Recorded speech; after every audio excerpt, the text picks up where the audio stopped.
Lenovo Ideapad 510S review. Design and features.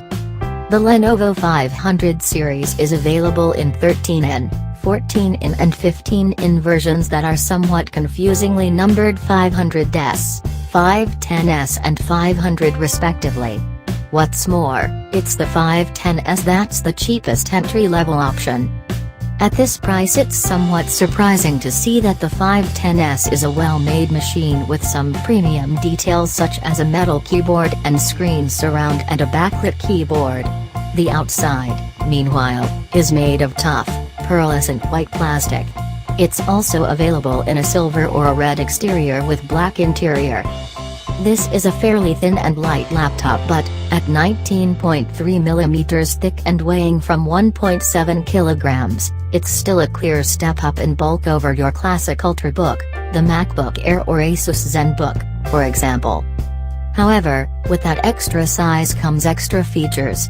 In terms of connections, you get 3 USB 3.0 ports, an SD card reader, a headphone jack as well as a full-size HDMI output and an Ethernet network port.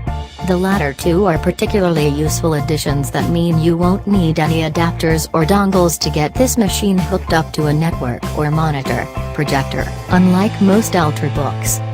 Inside you'll find a fairly typical selection of features for a thin and light laptop. Depending on how much you spend, you'll get an Intel Core i3-6100U, Core i5-6267U or Core i7-6567U with either a 128GB or 256GB SATA 3 SSD.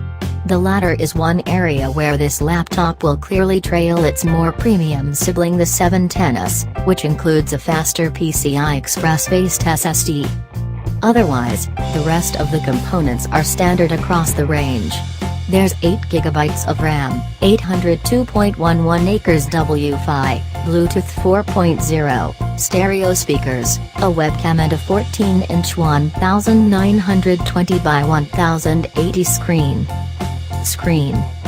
With a resolution of 1920 by 1080 on a relatively small 14-inch screen, Lenovo has chosen to ship the 510S with the Windows scaling option set to 150% so that text and icons appear larger and more readable. However, you could just about get away with running it at native resolution if you have sharp eyesight, and if you do, then it will mean that you end up with far more desktop space. Performance. In general use, this is a reasonably nippy machine, despite it being the cheapest option that we're reviewing. It boots and loads programs quickly and has no problems with general desktop work. This is in contrast to machines that use Intel's Core M chips, which can be overwhelmed even by fairly modest workloads. The upshot of a Core M, though, is ridiculously low power consumption and massively elevated battery life as a result.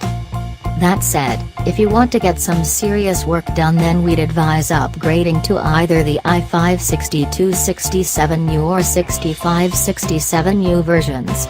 This is reflected in our Geekbench 3 benchmark, where this chip scored 2,265 in the single-core test and 5,173 in the multi-core test.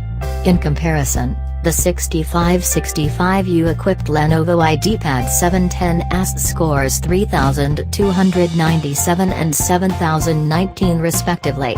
The i5 model is a £150 increase in price, though, so it's not to be sniffed at.